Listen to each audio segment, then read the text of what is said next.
Beautiful মাইন্ডসরা, Dubai এখন কিরম গরম তোমরা জানো, তাই আজকে আর বেরোবো না। দুবাই থেকে দীপান্বিতা তোমাদের নিয়ে চিঠির বাক্স খুলে বসছি। শাশুড়ি বউ সম্পর্ক নাকি কোনোদিনই সেরম মধুর হয় না, তবে আজকাল নিয়মকানুন পাল্টে যাচ্ছে। শাশুড়ি আর বউ বন্ধুর মতো মিশছে, মেয়ের মতো শাশুড়ি ভালোবাসছে তার বৌমাকে। এক স্বামী স্ত্রীর ছেলে, একটি মাত্র ছেলে, বিয়ের পর চাকরি নিয়ে তাদের থেকে দূর এক শহরে গিয়ে বসবাস করছে এবং সেই চাকরি নেওয়ার ব্যাপারে বৌমার সমর্থন ছিল। সেই বিষয়ে হয়তো চিঠিটা আমরা পড়লে পরে জানতে পারবো। এসো চিঠিটা তো আগে শুনি, শাশুড়ি মা কি লিখছে তার বৌমাকে। রাগিনী, ছেলেকে কোনোদিন চিঠি লিখিনি, দরকার হয়নি কখনো। আজকাল আর চিঠি লেখার দরকার কারই বা হয়। তোমায় লিখতে বসলাম, দরকারে নয়, ইচ্ছেই। তুমি আমায় অত বড় একটা মেল পাঠিয়েছো, আমি তার উত্তর দিতে কাগজ কলম নিয়ে বসলাম। আমার পুরনো দিনের আঙুল এতেই বেশি স্বচ্ছন্দ। ওরে গিনি, তুই আমার কে? ছেলের বউ বই তো আর কিছু নোস। আর শাশুড়ি বউয়ের আবার মধুর সম্পর্ক কে কবে খুঁজে পেল? না গিনি, আমি রাগ করিনি। মাদের ক্ষেত্রে রাগ করা বোধহয় খুব একটা মানায় না, অভিমান করাটা বুঝি বেশি চলনসই। মারা, বিশেষত আমাদের এই বাংলা মারা, বড্ড বেশি অভিমান করে। আর ছেলের মা হলে তো কথাই নেই। যেই ছেলের জীবনে কোনো একজন বহিরাগতা এলো, মাদের তখন অভিমানের ঘরবাড়িতেই বসবাস। মনে হয় আমার বেলা এটা নয়, তবে একেবারেই যে নয় তাও নয়। আমার মনে হয় কম বেশি পজিটিভনেস সব মার মধ্যেই থাকে, বাবাদের মধ্যেও থাকে। এই পজিটিভনেস, মাতৃবন্ধন, এইসব কথাগুলো প্রাকৃতিক কারণেই তৈরি। নেচার নিজের সৃষ্টি এগিয়ে নিয়ে যাওয়ার জন্য এই সকল ব্যাপারগুলো খুব চতুরভাবে তৈরি করেছে। সেই কারণে মাদারহুড সব থেকে স্ট্রং ইমোশন। নইলে মেয়েরা যদি কখনো বেঁকে বসে, মা হতে পারবো না, এই বায়নাক্কার পোস্টার উঠিয়ে, তবে সৃষ্টিকর্তা ভারী বিপদে পড়ে যাবেন নাকি? আর সেই জন্যই মাতৃত্ব ব্যাপারটা এত গ্লোরিফাইড। বাকিদের জন্য যেটা অন্যায়, মাদের বেলায় ন্যায়। রাগ করো না গিনি সোনা, আজ আমার যে কথাগুলোর কোনো লজিক নেই, কয়েক বছর বাদেই এই দিয়েই একটা লজিক বই লিখে ফেলতে পারবে। সব বাবা মারই হয়তো ছেলে মেয়েদের নিয়ে কিছু স্বপ্ন থাকে, নিজেদের অপূর্ণ স্বপ্ন হোক বা অন্য। বাবা মা যখন চাইবেন সেগুলো ছেলেমেয়েরা পূর্ণ করুক, তখন তুমি তাদের কাঠগোড়ায় দাঁড় করাতে পারো না। আর সেই স্বপ্ন অপূর্ণ থেকে গেলে তাদের দুঃখ করার আপন বাথরুমের পরিসরে তুমি তালা লাগিয়েও দিতে পারো না। বাবা মায়ের চাওয়ার সাথে ছেলে মেয়েদের চাওয়াগুলো যে একই হবে তারও তো কোনো কথা নেই।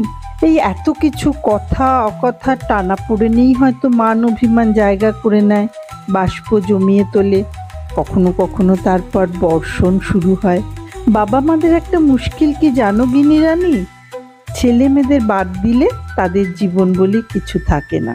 এই জায়গায় ছেলেমেয়েরা একটা প্লাস পয়েন্ট পেয়ে যায়। মা বাবা বাদ দিয়েও চলাটা তাদের কাছে ইম্পসিবল নয়। এমন লিখছি যেন ছেলে মেয়ে আর বাবা মার যুদ্ধ বিশ্লেষণ। না গো গিনি সোনা, তা নয়। এই যে তুমি আমায় এত ব্যস্ততার মধ্যেও সময় বার করে এত বড় একটা মেল করলে, তাও আবার শাশুড়ি মাকে, তখন আমার মনে হলো আমরা যেমনটা ভাবি তা সব ঠিক নয় সব সময়। এই যে তুমি কত ভেবেছো ব্যাপারটা নিয়ে, আমাদের রাগ অভিমান দুঃখ পাওয়া নিয়ে, তার উত্তর দিতে গিয়ে এই কথাগুলো মনের মধ্যে ঘোরাফেরা করছে। আমাদের মনে হয়েছিল যে বাপান এই কাজটা করলে সবার জন্যই খুব ভালো হতো, তোমাদের তা মনে হয়নি। এতে তো আমাদের আর কিছু করার নেই, কিন্তু অভিমান করার, দুঃখ পাওয়ার অধিকারটুকু কেড়ে নিতে পারো না তোমরা। এ আমাদের নিজস্ব, কেমন?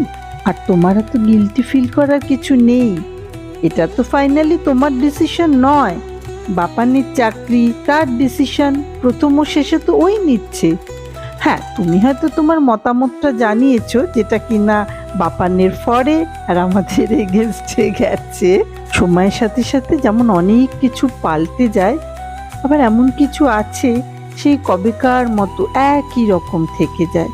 সময় সেগুলো পাল্টানোর চেষ্টা করে করে হয়রান হয়ে হাল ছেড়ে দেয়।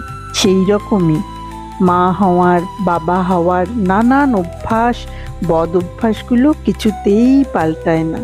মন গাল ফুলিয়ে বসে থাকে, আমি মা বললাম তবুও আমার কথা শুনলো না, এত কষ্ট করে বড় করলাম, ইত্যাদি ইত্যাদি।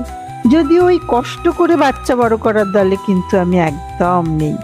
আমি খুব আনন্দে আমার ছেলেকে বড় করেছি। থাক এসব মান অভিমানের কচকচানি। এবার বলো, নতুন জায়গায় নতুন পাতা সংসার কেমন করছো? আশীর্বাদ করি সংসারের জুতো সেলাই আর চণ্ডীপাঠ দুয়েতেই যেন তুমি সমান আনন্দ পাও। তোমার গানের স্কুলের খোঁজ পেলে? সংসারের এলোমেলো গোছানো সব কাজের মধ্যেই যে তুমি গান দিয়ে সাজিয়ে দেবে তা আমি নিশ্চিত।